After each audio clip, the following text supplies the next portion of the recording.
Your journey as a modern-day hero starts right now.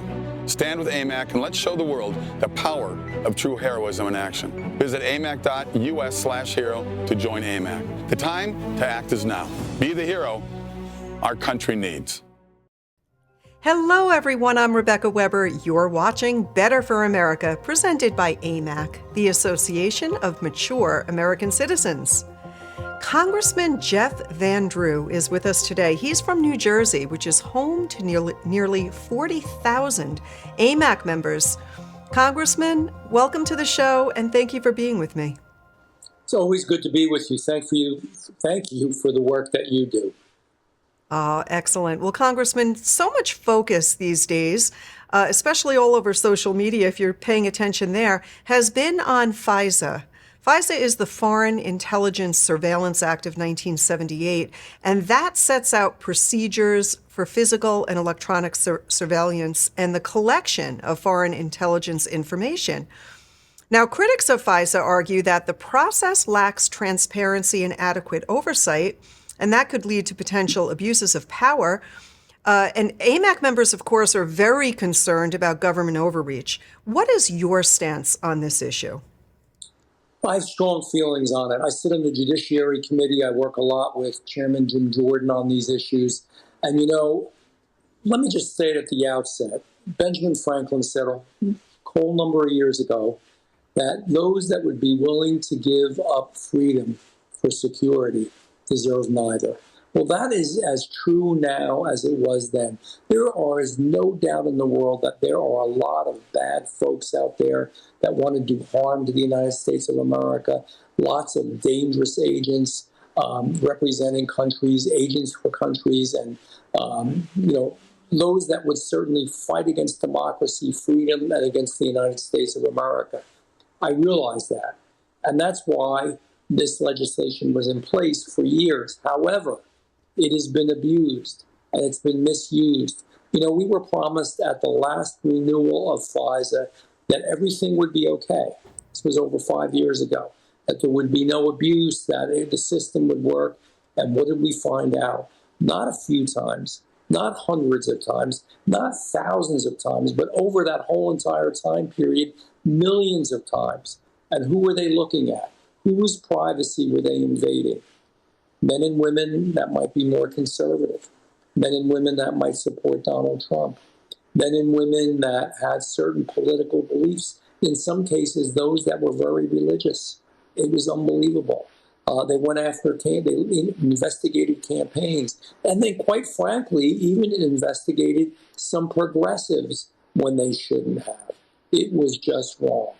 If they're worried, if the government is worried, if Homeland Security is worried, if the FBI is worried, they should be looking at not this, but what's going on in our borders. We have millions of people who have come in this country.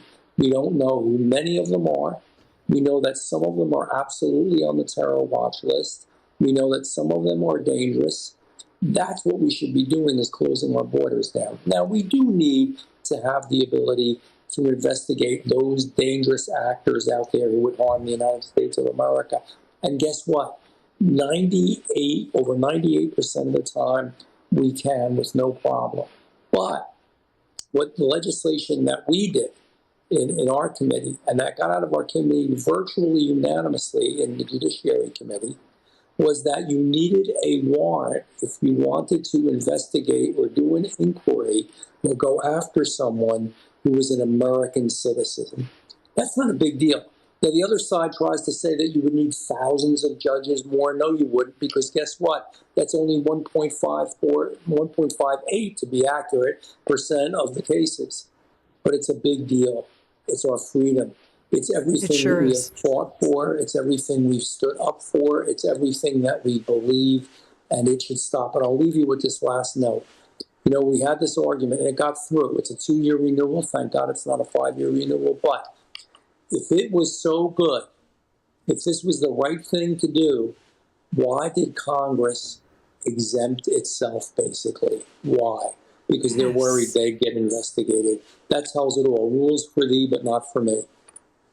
That is such an important point. And you know, Congressman, it is so hard to imagine that we would have people in our own government that would be prioritizing the surveillance of everyday, average, ordinary Americans.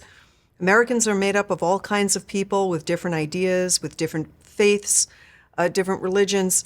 But to go after people, how does this kind of thing go that way? I mean, there's got to be someone somewhere that's giving the nod and saying we need to go after these kinds of people or these groups of, people who are buying Bibles, people who are buying guns.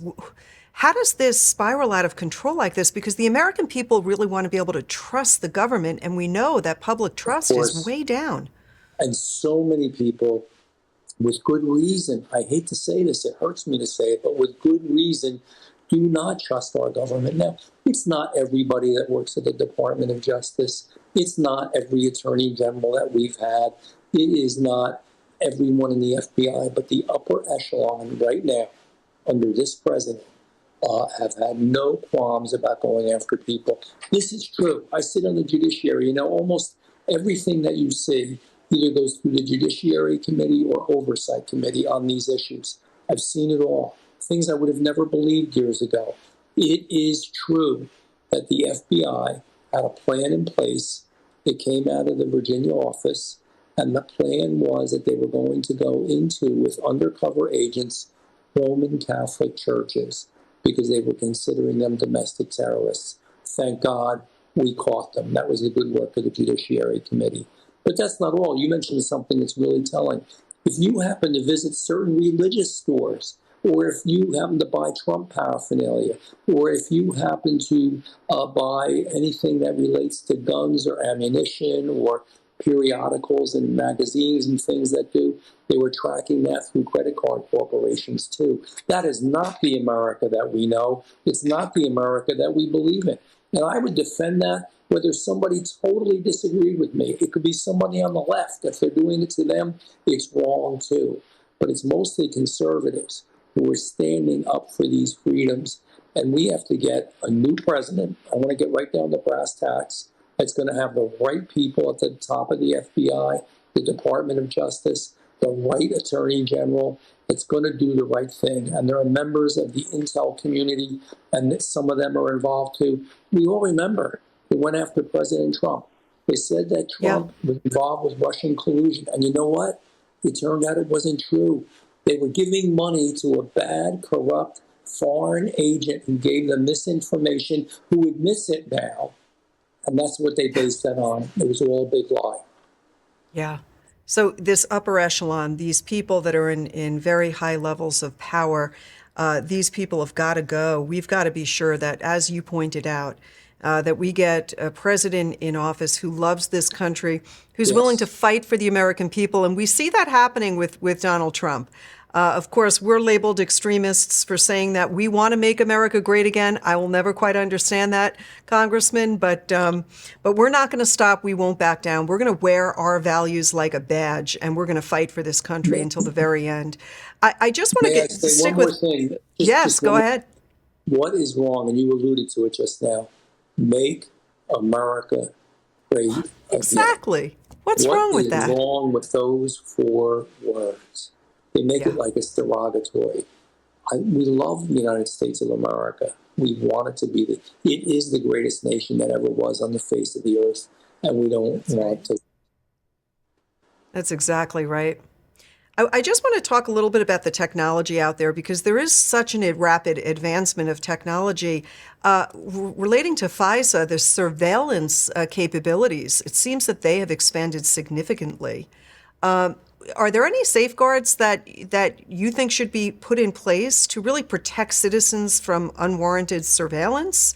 Because the landscape is changing. It is, and that's what we'll go back to the most important one of all. Why I did not and will not support or vote for that FISA bill. And it was a tied vote to change it, a tied vote, 212 to 212 to change it, that you had to require a warrant in certain cases. And there's nothing wrong with that. That's our system of justice. Because you're from the government, you can't go after people just because you don't agree with them or because they're different or whatever the reason is. If they're dangerous and you need to investigate, whether it's through technology or whatever means, get the warrant. The judge can give it quickly. And by the way, if it's a real case of national security built into our bill, there could be exceptions. If something very terrible was going to happen, there were exceptions to it. It's a bad bill. It's the wrong thing. It sets a bad precedent. We were told in the past that it would be okay, and we saw what happened. They were looking up. We had people, agents looking up their girlfriends, their boyfriends, people they didn't like, other husbands or wives, all kinds of things that just didn't pertain to national security at all. That's what happens when you give unchecked power to government. The beauty of America is that we don't allow that to happen, or we didn't allow it to happen. We've got to get back to that again. I know I speak with President Trump on a weekly basis. He is going to change this when he gets in. We'll have new legislation. We get a robust majority in the House and a good majority in the Senate. We'll be able to make some real change. Yeah, I think it was Ronald Reagan who said, you never want to knock at the door or somebody saying, hello, I'm from the government and I'm here to help, because we know that government should be very limited, and this excessive power, it seems that it continues to grow and grow and grow. American people are really fed up with it. They want to see their money put into things like better infrastructure. People want to be able to keep also, buy a home and pursue the American dream, keep their gas stoves, that kind of thing. We've got an administration that's really attacking the central family unit in America, going after parents, going after households where people are concerned about their schools. The list goes on and on and on. You and I could go back and forth about how much that needs to be changed, but you're right, sir, when you say that we need change so badly. And I do think it's now or never. This presidential election will really be telling and will help really pave the future, what it looks like in America for generations to come. And I do want to talk a little bit about infrastructure, because you do serve as a member of the House Judiciary Committee. And we saw supply chain issues over the last number of years. I don't think prior to COVID that Americans really thought much about supply chain. But now under Biden's America, it really is an issue. And I do talk to a lot of business owners. The Francis Scott Key Bridge, now that was mentioned as an integral part to America's trade and transportation. How will its recent collapse impact, or could it impact trade and transportation moving forward? Well, we're trying to work as quickly as we can to make sure that we get those waters to be navigable again, so that people can go forward and back. We rerouted the truck traffic around there. As being on the Transportation and Infrastructure Committee, as well as the Judiciary Committee, you do get to see a lot. And I was real busy for a while because we have both things going on, and we still do. What's important with this is, where's the money going to come from to fix it? Now, we have a responsibility. I am America first, and we need to have the best infrastructure in the world, and unfortunately, sometimes we don't. So we need to rebuild the bridge, and the federal government does have to help, and that's a worthy expenditure. But there's a big but here.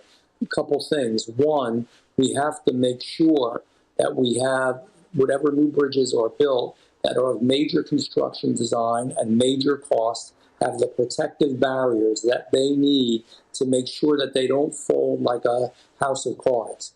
We all saw the videos over and over again, how quickly that bridge went down. It hit an important structurally part of it, and the entire bridge collapsed. We can do better than that. Bridges are built with protective barriers. They are shock absorbers, in a sense, that can help with that. So I have legislation to do that. I hope to get that through my Committee on Transportation to try to avoid these things into the future. We're spending billions and billions of dollars. For God's sake, it's people's money that they break their back to make and give to us in taxes. Let's do it the right way. The second thing, and importantly, Joe Biden has no sense of the budget at all, just spends money, doesn't care. He'll take your money and he'll just tax you higher. That's wrong. So, yes, we have to do this in the federal government, but let's recoup as much money as we possibly can for the Singapore-owned ship, for the vessel that did this. They have insurance, they have assets. It was completely neglectful what happened. We don't know exactly everything that happened, but we've got to get some money from them because otherwise it all falls on the taxpayer, and that's not right. Taxpayers are getting worn out.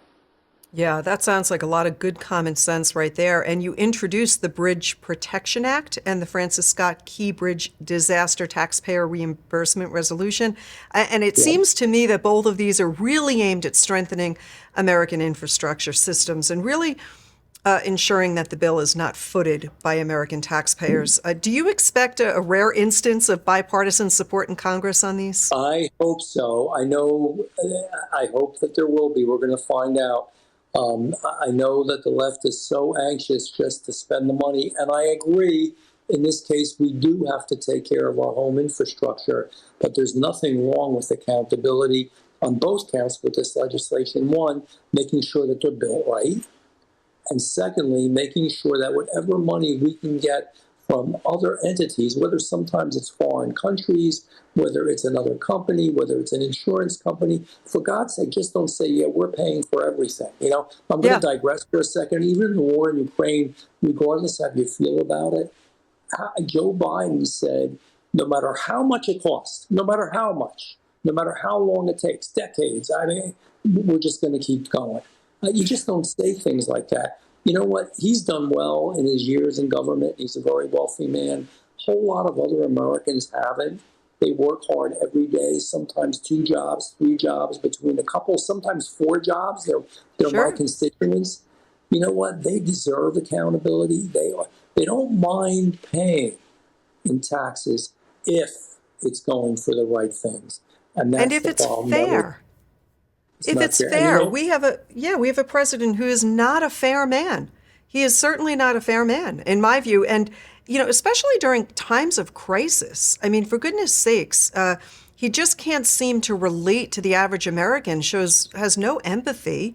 He lacks that greatly. And then he tends to make up stories in order to fit in or to tie the narrative so that he can somehow personalize it. But we know that these are not even true. He was on a rail train on that bridge. He claimed he was on the train. He used to travel on the train on that bridge.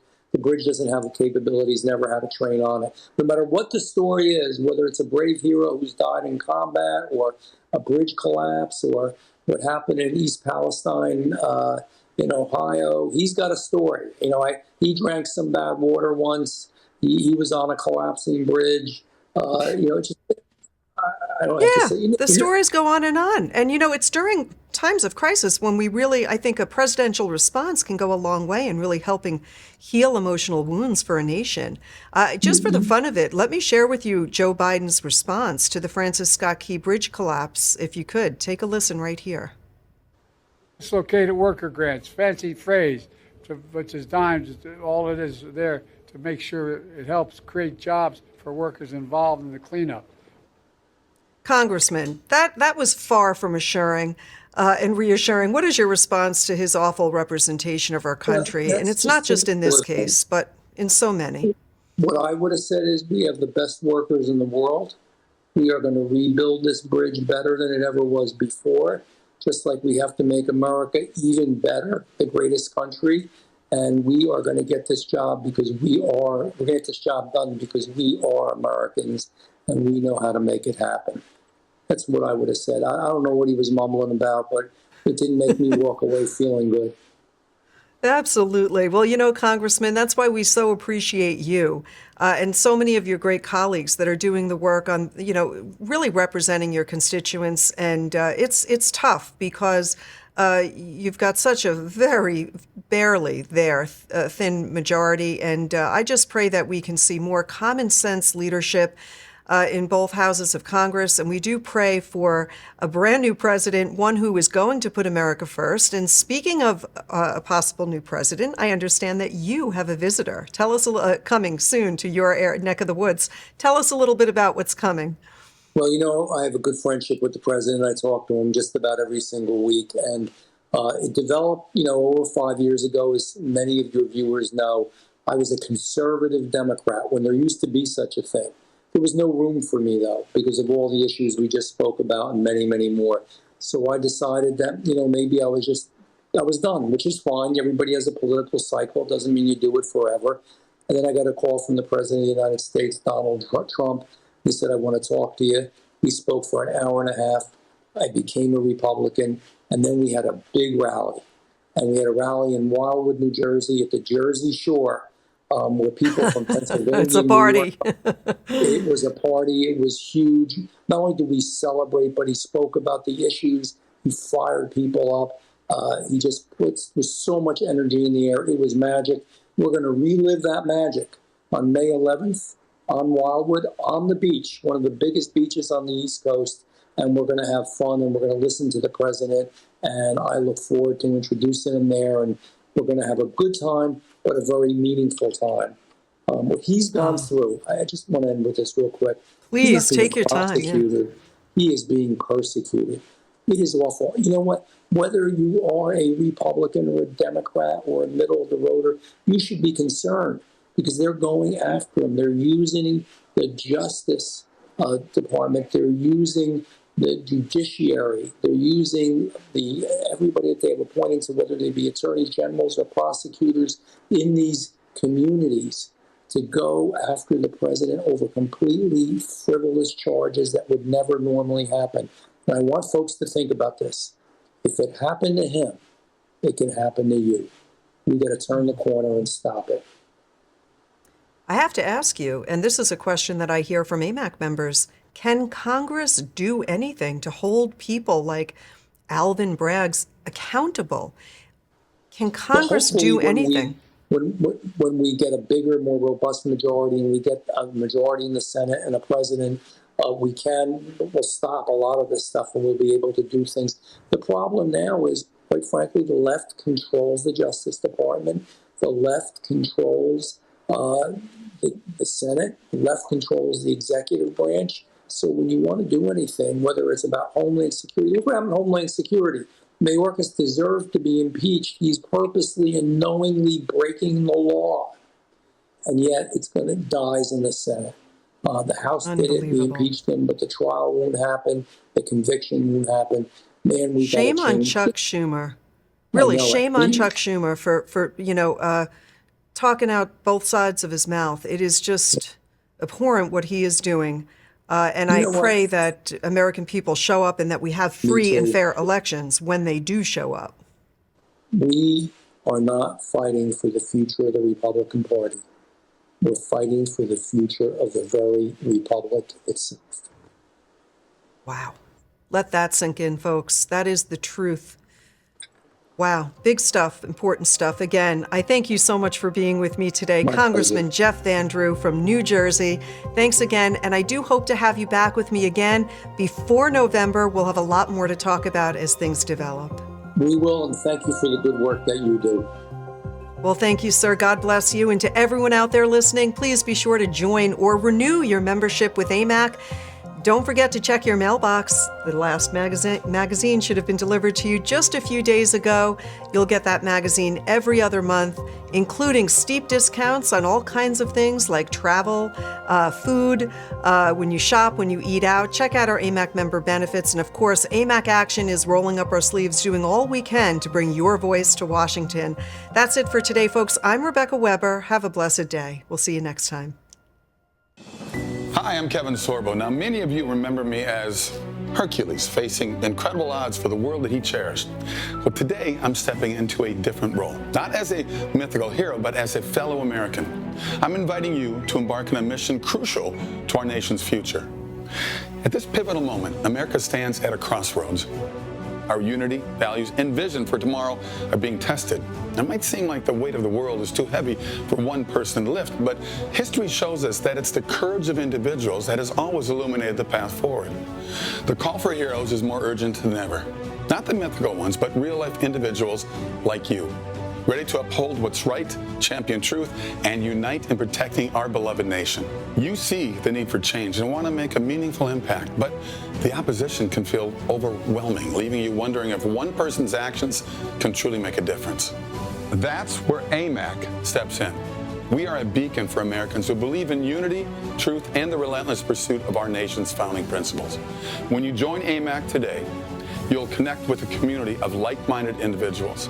You'll have access to resources and information to empower your advocacy and amplify your voice on issues critical to our nation's future.